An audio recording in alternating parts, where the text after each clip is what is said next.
O que é escatologia? Essa é a primeira pergunta.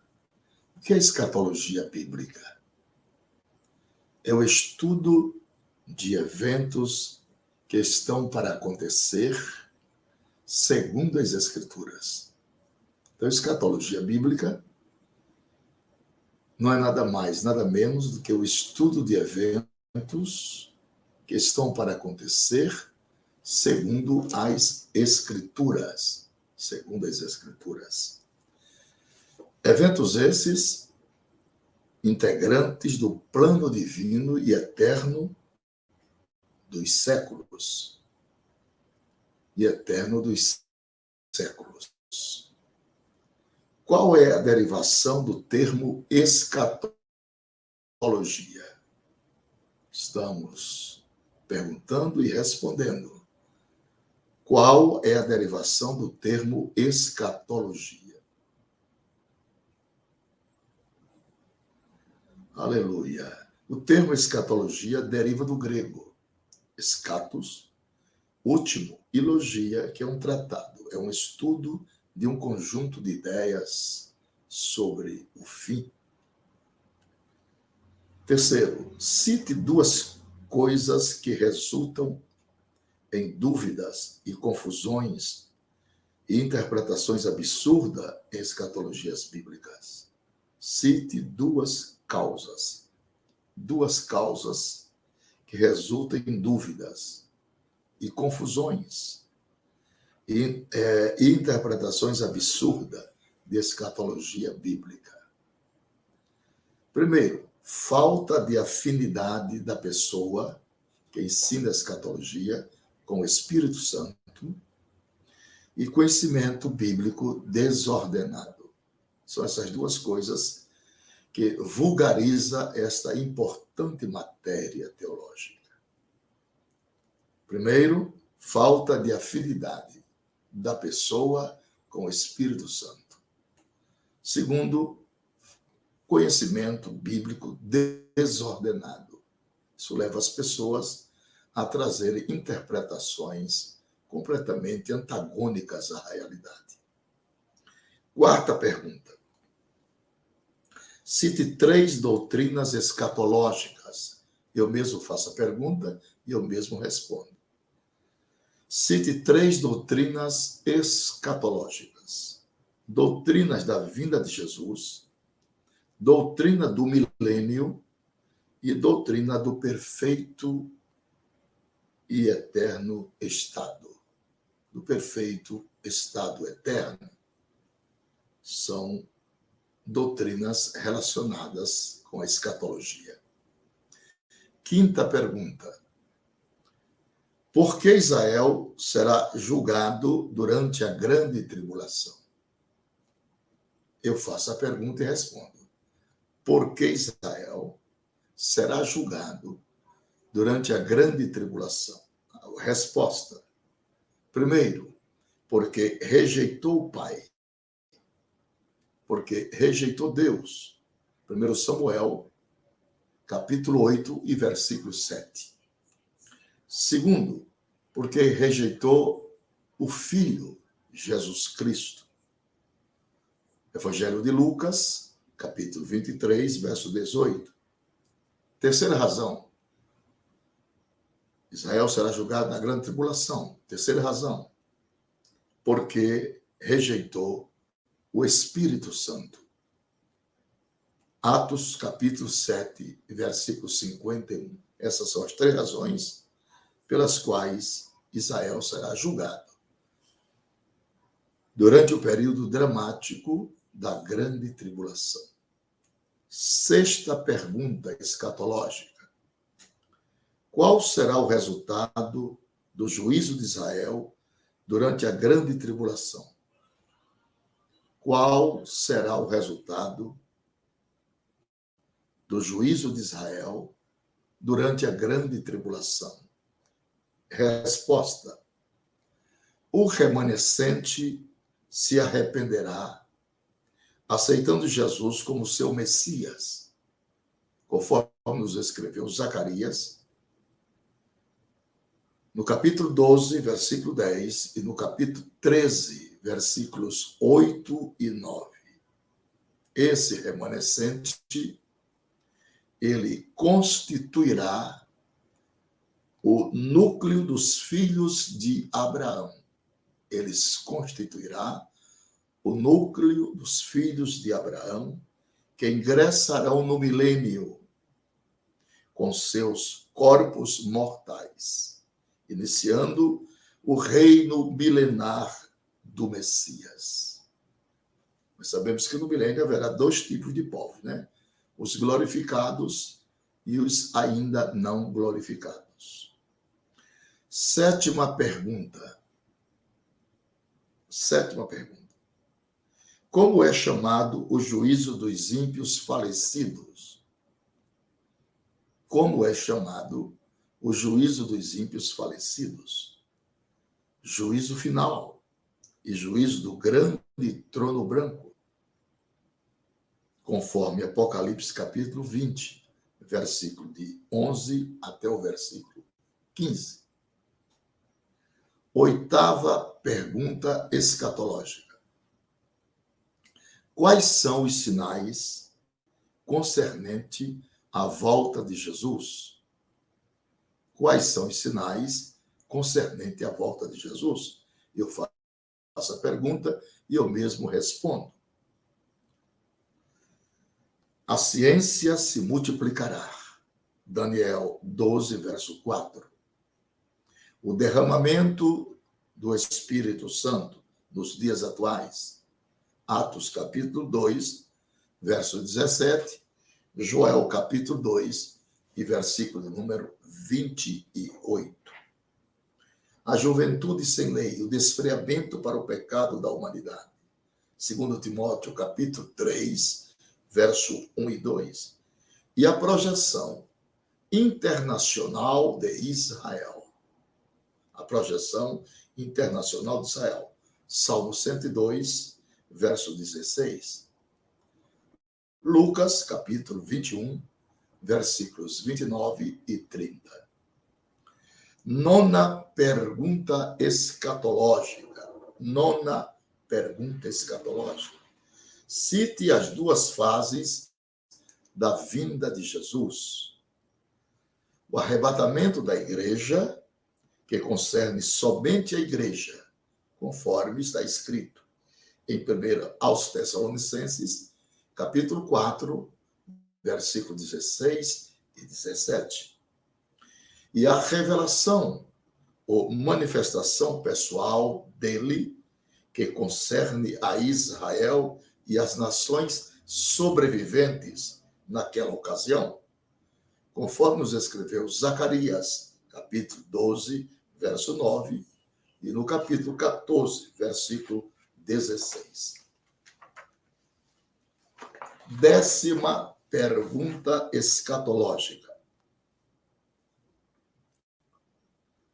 Quais são as diferenças e os contrastes das duas fases da vinda de Cristo?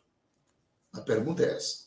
Quais são as diferenças e os contrastes das duas fases da vinda de Cristo?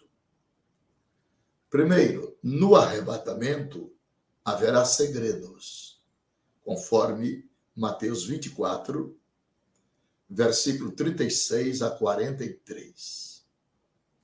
Na revelação, tudo será público.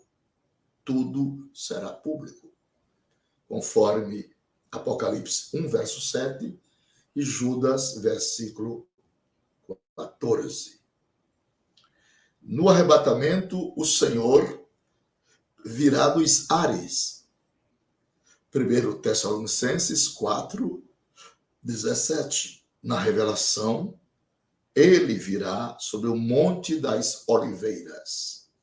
Zacarias 4, versículo 4 e 5. No arrebatamento, o Senhor virá para os santos. 1 Tessalonicenses 4, 17 e 18. Na revelação, o Senhor virá com os santos. No arrebatamento virá para os santos e na revelação virá com os santos, conforme Zacarias, capítulo 14, verso 5. No arrebatamento haverá alegria. 1 João 3, 2. No arrebatamento haverá alegria. Na revelação haverá incomparável lamentação. Na revelação haverá incomparável lamentação, conforme nos está escrito em Mateus 24, versículo de número 30.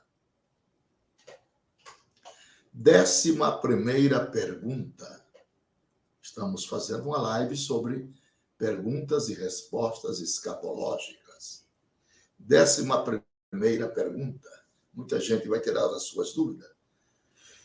O que é o arrebatamento da igreja? É uma pergunta e eu respondo.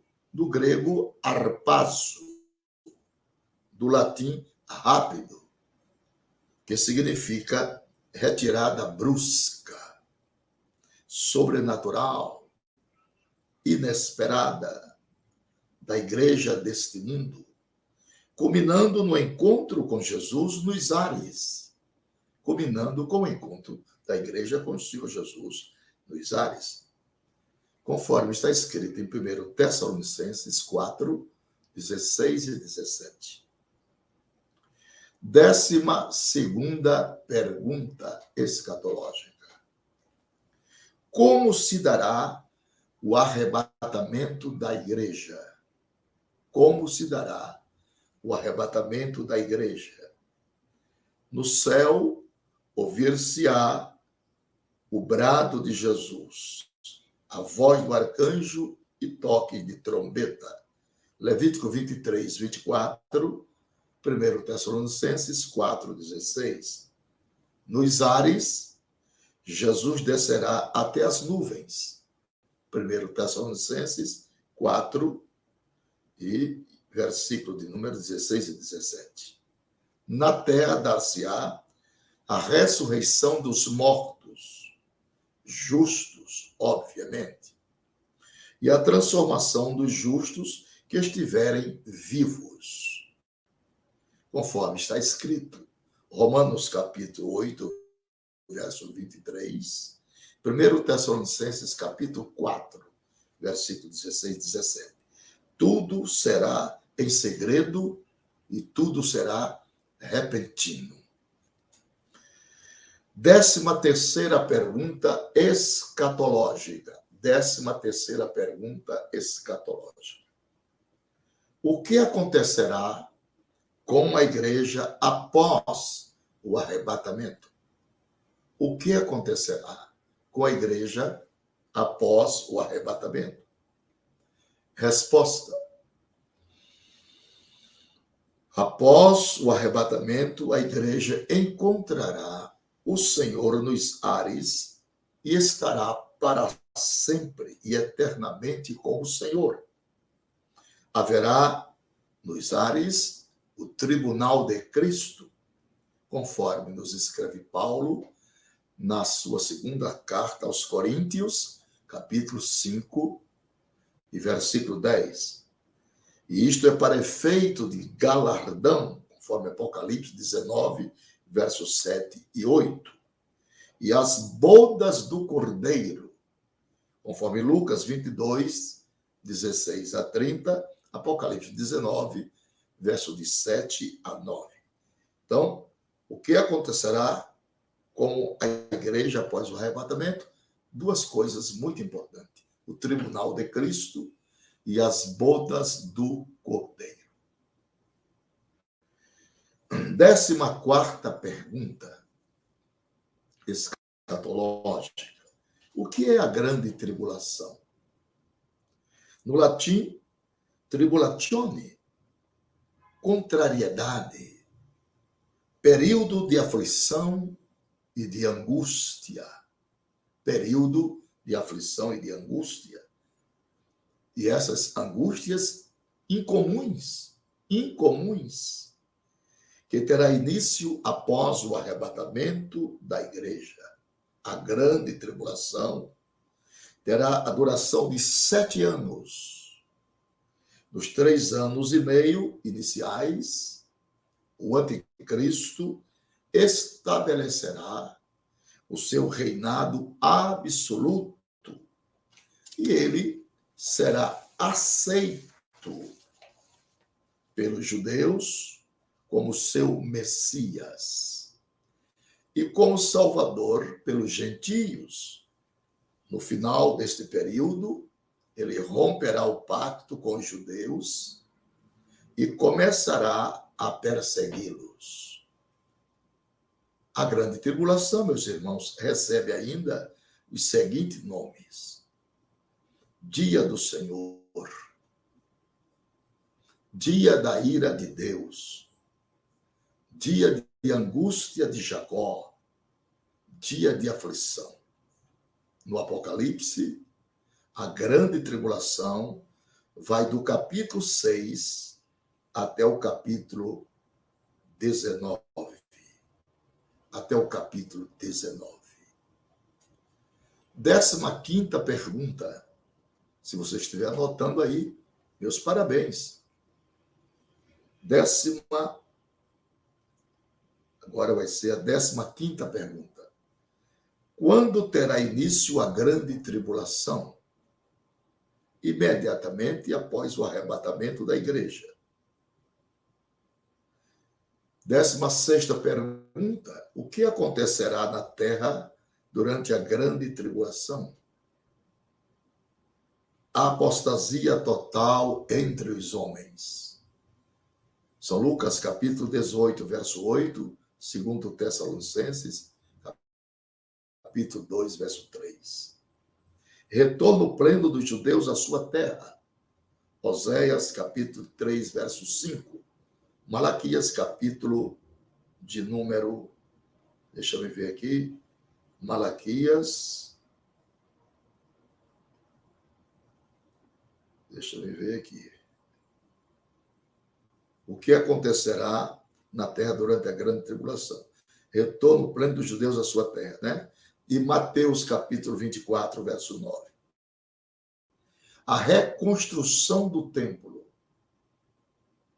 A reconstrução do templo de Jerusalém, que será destruído pelo anticristo ao ser-lhes recusada a adoração. Mateus 24, 15, 2 Tessalonicenses 2, 4, Apocalipse 11, verso 1 e 2. Surgimento da besta, ou anticristo, 2 Tessalonicenses 2, verso de 3 a 9, Apocalipse 13, verso de 1 a 8, verso 17 e verso 18. Surgimento da besta, o anticristo, como Messias e Redentor, 2 Tessalonicenses 2, verso de 4 a 9, e Apocalipse 13, verso 5. Um grande líder político, Apocalipse 13, verso 5. Surgimento do falso profeta. Isso tudo vai acontecer na grande tribulação. Líder religioso, Apocalipse 13, verso de 11 a 16. Que estará à frente da igreja falsa mundial, 2 Tessalonicenses 2 e 4, Apocalipse 13, verso 8 a 12. Surgimento de uma confederação mundial de nações, com núcleo na área central do antigo Império Romano. Do antigo Império Romano. Daniel 2, verso 34 a 44, e Apocalipse, capítulo 13, verso 1, verso 16, aliás, capítulo 16, verso 14, e capítulo 17, verso 12 de Apocalipse. A grande tribulação terá o seu curso em Mateus 24, 21. Visará, primeiramente, os judeus para levá-lo ao arrependimento. Jeremias 30, verso 7. Ezequiel 20, verso 34 a 38. Zacarias 12, verso 10 e 11. Zacarias 13, verso 8 e 9. E Mateus 23, verso 39. Porém, a terra toda sofrerá Jeremias 26, 31 e 32, Mateus 24, 29, Lucas 21, 26 e Apocalipse capítulo 6 até 18. 17ª pergunta escatológica. Haverá salvação durante a grande tribulação? Essa é uma pergunta que todas as pessoas têm dúvida e fazem, né? E nós estamos aqui para dirimir a dúvida que os irmãos têm, né? A dúvida que os irmãos têm. Haverá salvação durante a grande tribulação? Resposta: sim, sim. Haverá multidões de salvos dentre os judeus e gentios, conforme Joel 2:32, Apocalipse 6, verso de 9 a 11, Apocalipse 7, verso de 9 a 14, Apocalipse 15, verso 2, Apocalipse 20, verso 4. Em Apocalipse 7, de 1 a 8, nós vemos uma multidão de judeus salvos na terra. E no mesmo livro de Apocalipse 6, capítulo 6, verso de 9 a 11, e capítulo 7, verso de 9 a 11 também, nós vemos uma multidão de gentios salvos no céu, porém saídos da terra após sofrerem o chamado martírio. No meio desta multidão estarão aqueles que não subiram no arrebatamento e, despertados por tal fato, decidiram permanecer fiéis, a despeito de toda e qualquer prova e sofrimento. São os mártires que receberão palma nas suas mãos. A pedra branca é da igreja, porém a palma é dos mártires. Qual é o objetivo? 18ª pergunta. Qual é o objetivo da grande tribulação? Temos mais 15 minutos. Qual é o objetivo da grande tribulação? O objetivo da grande tribulação é levar os homens a se arrependerem dos seus pecados. Apocalipse 16, verso 11. Destruir o império do anticristo. Apocalipse 16, verso 10. E implantar o reino de nosso Senhor Jesus Cristo. Daniel 2, 44. 19ª pergunta. O que acontecerá no céu entre o arrebatamento e a revelação de Jesus? O tribunal de Cristo para galardão, segundo Coríntios 5 e 10, e as bodas do Cordeiro, Lucas 22, 16 a 30 e Apocalipse 19, versos de 7 a 9. O que acontecerá no céu entre o arrebatamento e a revelação? Duas coisas. O tribunal de Cristo, para efeito de galardão, e as bodas do Cordeiro, que é a grande festa da ceia geral. 20ª pergunta. Por que cremos que a igreja não passará pela grande tribulação?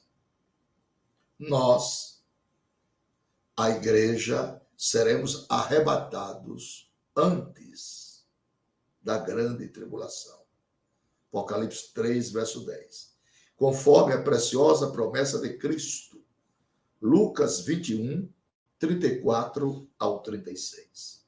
E para que ele venha com os seus santos sobre o Monte das Oliveiras.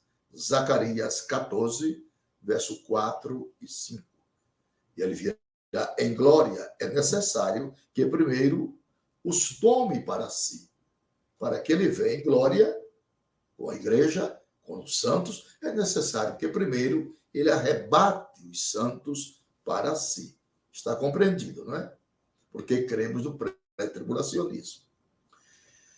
21ª pergunta.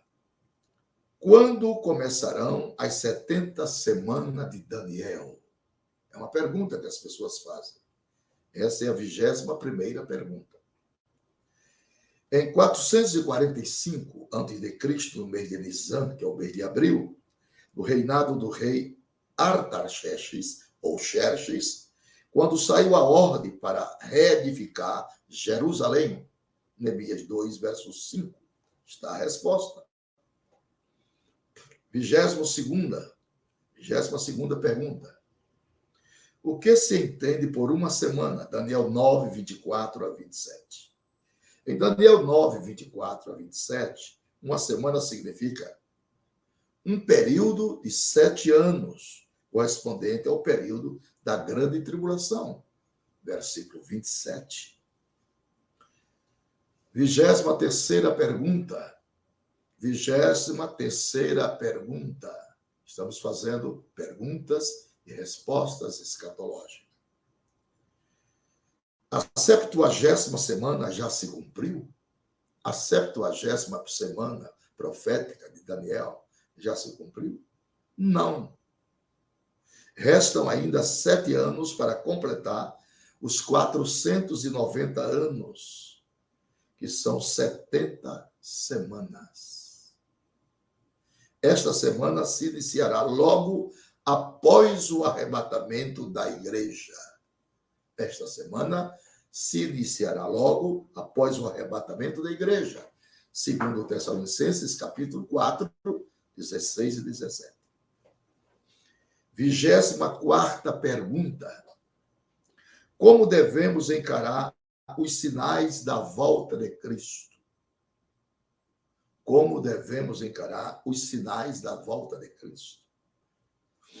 Os sinais previamente ordenado pelo Senhor Jesus e registrado antecipadamente nas Escrituras Sagradas, devem ser encarados como um alerta aos fiéis com respeito à proximidade da vinda de Cristo. Os sinais são trombetas que estão tocando. Os sinais são brados de alerta para o povo de Deus. 25ª pergunta. O que a Bíblia ensina sobre a batalha do Armagedon? Muitas pessoas fazem esta pergunta. O que a Bíblia ensina sobre a batalha do Armagedon? Resposta.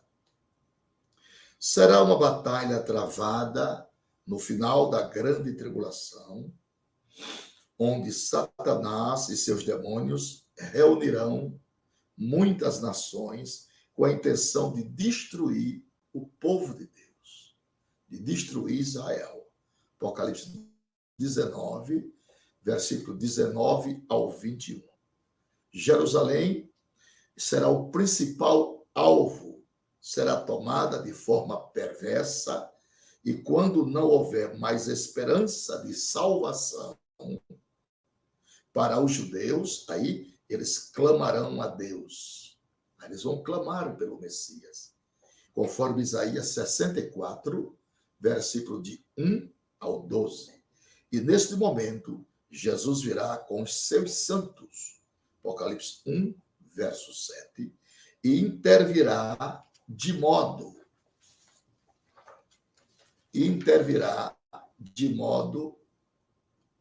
glória a Deus. Deixa eu ver aqui, para não me perder. Intervirá de modo sobrenatural. Sobrenatural. A presença e a palavra do Senhor eliminarão no instante os exércitos do anticristo. Glória a Deus. E todos aqueles que rejeitaram o evangelho serão destruídos na sua rebelião contra Deus. Serão imediatamente lançados no lago de fogo e enxofre. O anticristo, onde está o anticristo e o falso profeta, conforme Apocalipse 19, verso de 11 ao 21. A batalha terá como palco as montanhas de Meguido, localizadas a 24 quilômetros de Nazaré. A 24 quilômetros de Nazaré. Falta 10 minutos para nós terminar a nossa live. 26ª pergunta. O que é o milênio?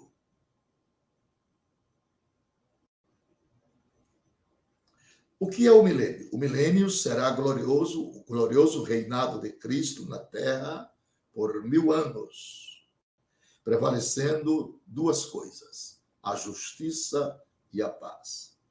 É ansiosamente esperado pelos israelitas e será a resposta às milhões de orações do povo de Deus através dos tempos, quando nós dizemos: venha o teu reino, venha o teu reino.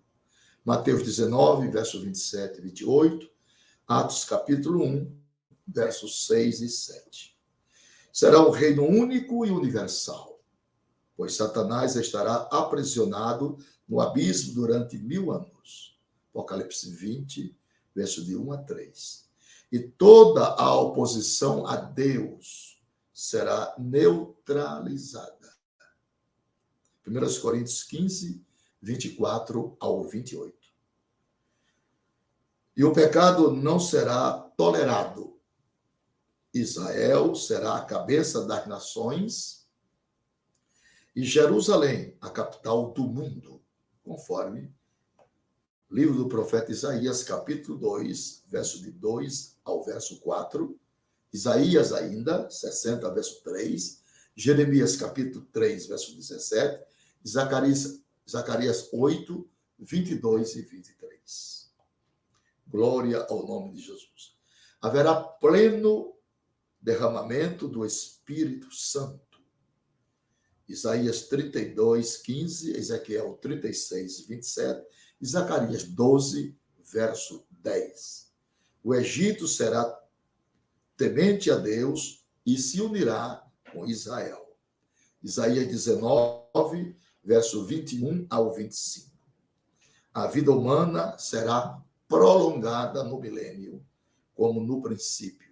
A Bíblia diz que os homens, no milênio, atingirão a idade das árvores. Isaías 35, 5, Isaías 65, verso 19 e 20, e Zacarias, capítulo 8, versículo 4.